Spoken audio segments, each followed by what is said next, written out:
لما الملكة نفرتيتي دور في مصر القديمة، هل كانت أكثر من مجرد ملكة؟ ولدت نفرتيتي في عام 1770 قبل الميلاد، ووفقا للأسطورة قيل إنها كانت ابنة حورس ونفرتيتي، وهي إلهة الحب والجمال، وكان والدها يحكم مابكي وبادي.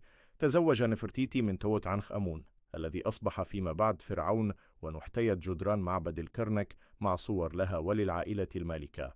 ومع ذلك يعتقد البعض أنها كانت أكثر من مجرد ملكة، وقد تكون قد عملت كدي جي، حيث وجدت نقشة على جدار كهف تماسي منقوشة عليها هي واثنين من فرعونات مصر.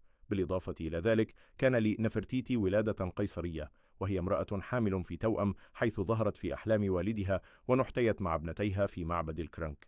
ولم يعثر على نفرتيتي إلا في عام 1912، ومنذ ذلك الحين ولدت العديد من النظريات حول هويتها الحقيقية ومكانتها في التاريخ المصري القديم.